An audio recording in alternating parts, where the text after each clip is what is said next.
Pero ngayon bilang artist, ano yung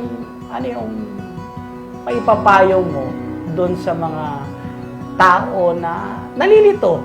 Kung doon ba sila doon sa sinasabi ng mga magulang na safe courses o sundin ba nila dapat yung passion nila sa singing? Para ikaw na napagdaanan yan, na in a way, sinasabi mo nga, pwede natin i-consider na successful ka doon sa dalawang journey na tinahak mo bilang naging chef ka doon sa kurso na tinulak mo, na nagkaroon ka rin na ng financial return dahil doon. Saka bilang isang artist ngayon, anong may papayo mo dito sa mga nagdadalawang isip pang mga bata or mga magulang para bigyan ng pagkakataon yung anak nila doon sa kurso na gusto nila? Sa akin, kung may chance naman na, anong tawag dito? Kung may chance na kayang supportahan yung anak, for me, ang hirap sabihin na mag-fine arts. Kasi, ang art hindi lang siya sining eh. Kailangan may related na business. So, kung kayang Marunong ka mag-market, marunong ka mag-ano. Kaya niyang i-switch into business kasi kung may business and art, madaling matutunan na yung art kapag nandun na yung skills mo, nandun na yung creativity mo. Ang dami ng means sa social media. So, naniniwala ka? Na okay lang pagsabayin or kahit hindi mo i-pursue agad yung yung fine arts na course for me Kasi marami ng means ngayon sa social media eh. Pero kung kaya i-push, sige. So, naniniwala ka, ang pagiging artist is hindi one-dimensional profession lamang na magkikreate ka, magiging successful ka na. Hindi So, kailangan whole package ka. Opo. Magaling ka mag-market, Opo. magaling mo i-brand yung sarili mo, Yes. marunong ka magbenta, Opo. marunong kang manage yung time mo, marunong kang gumawa. Opo. So, naniniwala ka dito. Oo. Bakit na-experience mo ba ito? Kasi full-time artist ako, sir. Nag-resign ako sa pagiging chef. As in, biglang talon sa artist na parang nung time na yun, 3 months na ipon lang yung meron ako and walang-wala ko. So, for me, hindi enough na magaling ka lang magpinta kasi maraming magaling. So, kailangan social media ngayon parang gamitin mo siya as your advantage na gamitin mo. So, kailangan mong i-market. Maraming factors, i-discipline na sa sarili. Yung parang, yung art, hindi lang siya gano'n na pinta lang. Parang kailangan mo siya i-take as business or career.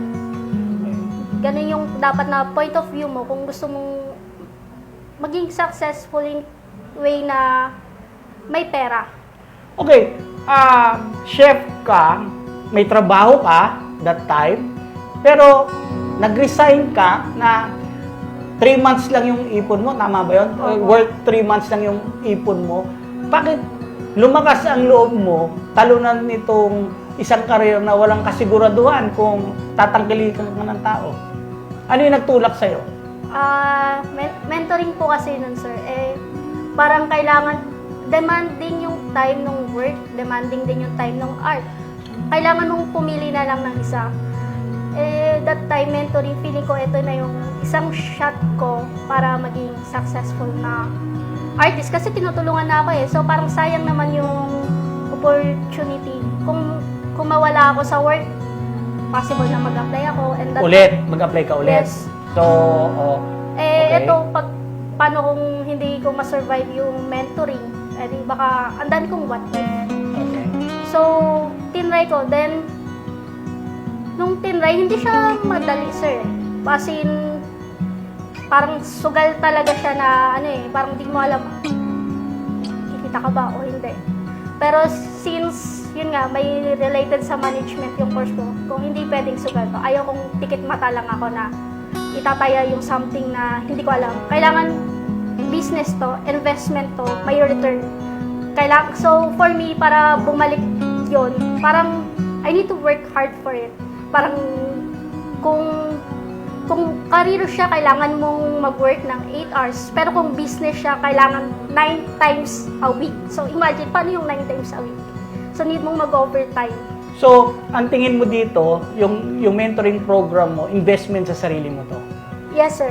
Sa daming what if doon na pumasok sa isip mo, Bakit sa sining ka tumaya?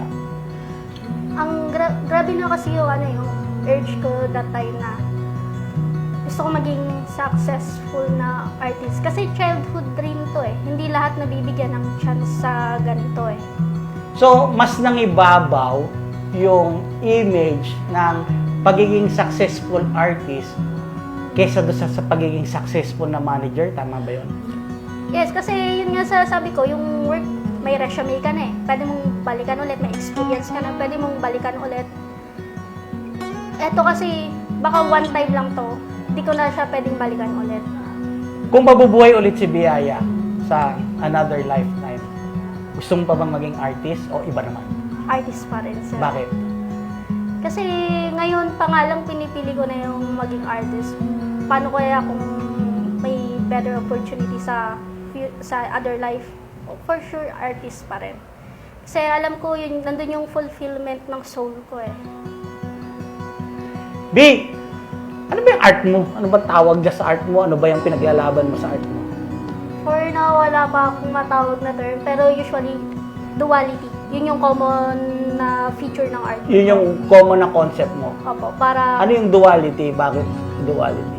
parang possible na inner self mo siya or parang yung sarili mo sa other dimensions. Basta yung sarili mo, hindi lang siya isa. Kasi yung tingin ko sa tao, too complex to explain na hindi siya may isa. So, dalawang side ang explain. tingin mo sa tao? Opo. Yes po. So, ano yung dalawang side na yun?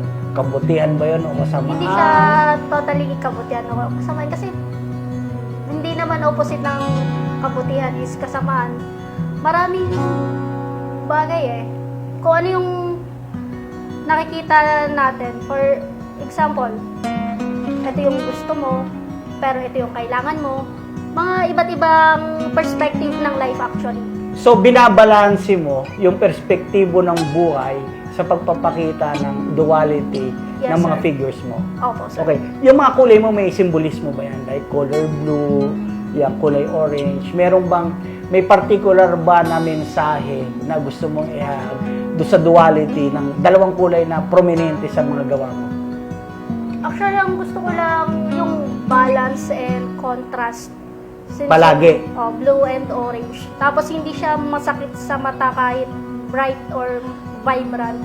Ano ba yan? Sa color wheel ata, directly na magkatapat sila, di ba? Opo, Sinadya mo ba yon? Opo. Kasi yung inikot yung color wheel, yun yung tingin kong swak na, sa complementary color. So, sa complementary color, di ba, parang magkatapat talaga Yung sila. orange. So, talagang contrast yung gusto mo. Tapos, nakipapansin natin, yung isa, soft yung rendering mo, tapos isa may texture. Yes po, medyo rough. So, ano yung focal point ng subject mo? Yung may texture ba? O yung smooth? Or pareho sila? Pareho, pero usually, kung saan ka inaano ng mata. So, parang, ano yung sparkle ng mata. So, for example, dito, possible na dumiretso sa mata niya, tapos sa blue. So, anong dating sa mga audience mo or sa mga collector mo? Paano nila na-appreciate ito? Alam ko na isa ka sa hot cake o yung mabilis makabenta ng mga artwork na hindi naman natin masasabi na decorative lang siya. Maganda siya tignan visually, pero malalim. At hindi ko alam kung maraming nakaka-relate dito. Kamusta yung audience mo at mga collectors mo tungkol dito sa mga tema mo ng duality?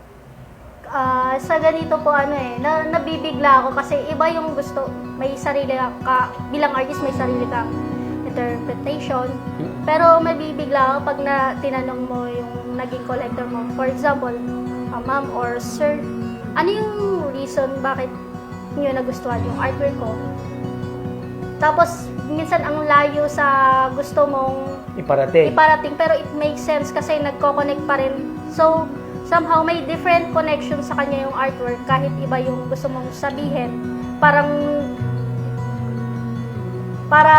yung artwork mo, it speaks in this same different way, pero nakuha niya pa rin yung collector. So, naniniwala ka na yung proseso ng komunikasyon, hindi kailangan magkaintindihan. Yes po. yung ini-impose ng artist na meaning doon sa para i-receive ng audience niya ang meaning nito. So, yung pagkakaiba ng interpretasyon ng artist sa interpretasyon ng kanyang viewer ay pwedeng magkaiba. Pwede. So, tingin mo successful pa rin ang Opo. sining mo pagdating dito? Successful as long as nag-connect sila. Okay. Nag-connect ako sa artwork, nag-connect siya, Sa artwork. tapos nag-connect yung iba. Kahit iba-iba sila ng Interpretation. interpretation. Kasi As long as nag-connect. Oo, yun yung So, yun yung importante. indicator ng success mo Yes, na po. sa isang artwork. Basta nag-connect, kahit magalit, napangitan, nagandahan, Yes po. basta nag-connect, yun Opo. yung indicator ng success para sa artwork mo. Yes. Biyaya, bilang isang alagad ng sining, ano yung tingin mong mahalagang contribution o i-contribute natin sa lipunan?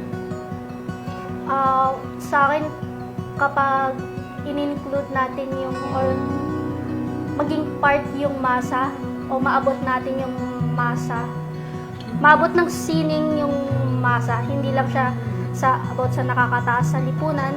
Kapag naabot natin na ipaintindi natin sa kanila, may malaking contribution to eh. Hindi lang siya sa buhay, possible sa economic eh. Kasi, for example, yung mayaman na countries, dahil grabe yung pagpapahalaga nila Mas sa mataas sining. yung art appreciation nila. Opo. Pag napaunawa natin sa masa kung ano yung sining, bakit, paano, para saan, baka maintindihan nila na buhay hindi lang tungkol sa pagkain, damit o tirahan. It's more than that. Baka yung art makatulong sa doon. So, connect po kasi yan eh. So, naniniwala ka ang sining ay nagsasalita din para sa kanyang kultura, sa kanyang kaluluwa, sa isang ordinaryong Juan de la Cruz? Oo naman, sir. Bakit? Kasi para sa akin, ang sining, ang lengguwahe, hindi na kailangan bigkasin eh. So, lahat tayo nakakaunawa kahit iba't ibang lengguwahe. So, lalo na sa sining kasi parang universal to eh. Lalo na kung nakita nila yung sarili nila sa sitwasyon na yon o sa artwork na yon. Naniniwala ka ba na ang sining ay political din? Oo naman, sir. Bakit? Lahat ng bagay political. So, political in a sense na nagte-take ka ng side, nagte-take ka ng opinion, ganun ba yung meaning ng political sa'yo? Yes, sir. Kasi kung hindi ka nag-take na yung side, doon ka, ibig sabihin, doon ka pa rin sa oppressor. Okay. Kailangan mong mag-take na yung side, kailangan mong gumawa ng stand. Para mabalanse at lumabas ang katotohanan. Opo, sir. This video is brought to you by Soldo Arts, The Figment Talks, and also with Eric Epistola Miracle Crusade. Pray for us. Susunod sa In Studio with Sir Rec. Biyaya, isang seryosong tanong. Kung tutubuan ka ng isang art tool or ginagamit sa atin sa sining, ano ito sa mukha mo? So,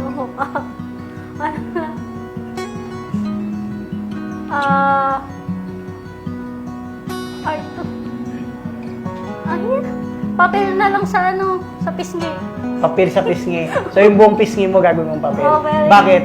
Pwede yung sulatan, tapos pipilasin na lang. Pipilasin na gano'n. Oo. Para mabilis mag-sketch. Oo. Ganon. Okay. Ito na papel. Ano to? Tapos, i-challenge kit namin ikaw sa isang fast talk ng guilty or not guilty. Sasabihin mo lang kung guilty ka or not guilty. Okay? Sige, sir. Ready ka na? Oo, sir. Uminom ka na ba ng pinanghugasan ng brush? Guilty or not guilty? Guilty. Tinatago ba mo ang kamay ng tao sa artwork mo? Guilty or not guilty? Guilty. Dinadagdagan mo ba ang shipping fee pag pinapadala mo yung artwork mo? Not guilty. Nagtitrace ka pa ba? Guilty or not guilty? Not guilty. Hindi mo inuhugasan ng palette mo? Guilty or not guilty? Guilty. Inugasan pa rin. Gumagamit ka ba ng reference sa Google? Guilty or not guilty? Guilty. Gumagamit ka ba ng AI as reference? Guilty. Gagawa ka lang ba kung kailan deadline na? Guilty or not guilty? Not guilty. Wah, matagal ka. Pinaplano mo paggawa mo? Hindi, marami lang kasing nakatambak, sir, kaya naabutan ng deadline. Okay. Nakakarami ka ba ng kape sa isang araw Not- kapag gawa ng artwork mo? Guilty or not guilty? Not guilty. Binabarat ka ba ng kaibigan sa commission mo or artwork na binibenta mo? Guilty or not guilty? Not guilty. Kinukumpara mo ba ang sarili mo sa ibang artist? Guilty or not guilty? Not guilty. Mga kaibigan, biyaya sa In Studio with Sir Eric. Bawat isa sa atin, minsan dumarating na kailangan ang dalawang persona para balansin ang hamon ng buhay. Kagaya ng mga gawa ni Biyaya, pinapahayag dito ang duality ng imahe base sa sitwasyon at hamon ng pagkakataon. Abangan sa susunod na Friday ang isa na namang episode na In Studio with Sir Eric. Bawat kwento'y may tinig, bawat pagpili ay may dahilan. Damdamin ay may pag-asa, maramdaman ang sigla.